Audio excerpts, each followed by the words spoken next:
जय हिंद, वंदे मातरम। दोस्तों देखिए, आज समझते हैं एमए सेकंड सेमेस्टर, जो कि कल मेरा पेपर था। संपन्न हुआ 31/08/2022 को। और ये सेकंड सेमेस्टर का पेपर था एमए का।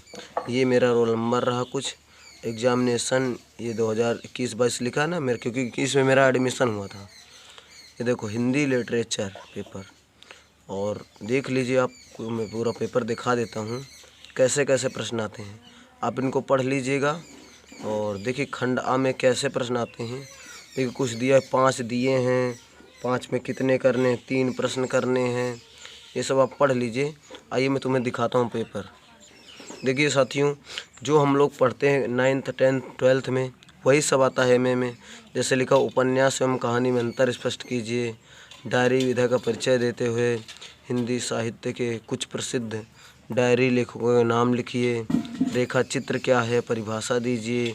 जीवनी और आत्मकथा में क्या अंतर है, स्पष्ट करो। रिपोर्ताज की परिभाषा देना है। देखो, कुछ प्रसिद्ध रिपोर्ताज लेखकों के नाम भी देना है।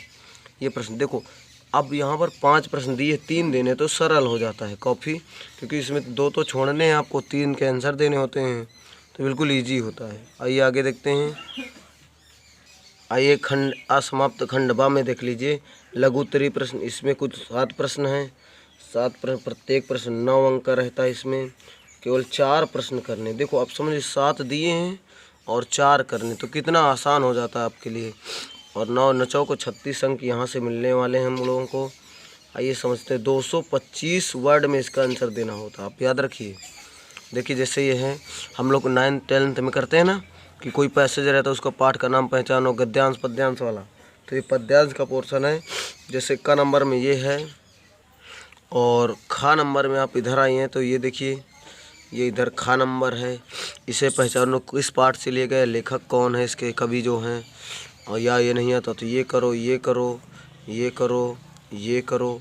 अब देखिए कितना आसान हो जाता हमारे लिए कि 7 देने के बाद हमसे कितने पूछता है कि भाई साहब, वो कहता है किसी 4 के प्रश्न उत्तर दे दो। आइए अंत दिखाते हैं हम तुम्हें।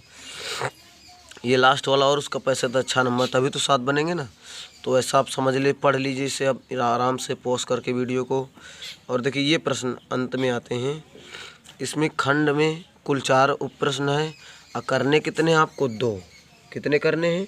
2 करने हैं, लेकिन 775 वर्ड के आंसर होने चाहिए आपके। ये इम्पोर्टेंट बात है। और देखिए, इसमें जैसे पहला प्रश्न है, नई कहानी और निर्मल वर्मा का निबंध लिखिए। आचार्य रामचंद्र शुक्ल की निबंध कला की समीक्षा कीजिए।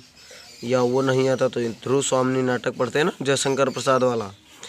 ये कक्षा क्लास 10th में मुझे लगता है पहला पाठ ही रामचंद्र शुक्ल का है। देखिए, वहाँ से प्रश्न आया कल। और ये देख लीजिए आप, ये प्रश्न अंतिम वाला है। सो दोस्तों, इन दिस वे पेपर बहुत इजी होते हैं एमए के, जो कि सेकेंड सेमेस्टर है। और अगर आप ऐसा इसे पास करते हैं तो एक मास्टर डिग्री हो जाती है। तो इसलिए हमें ये करना आवश्यक हो जाता है। तो मुझे लगा कि मुझे बताना चाहिए आपको पेपर, मैंने दिखा दिया। चलिए मिलते हैं अगले क्लास में कोई नए टॉपिक के साथ। जय हिंद।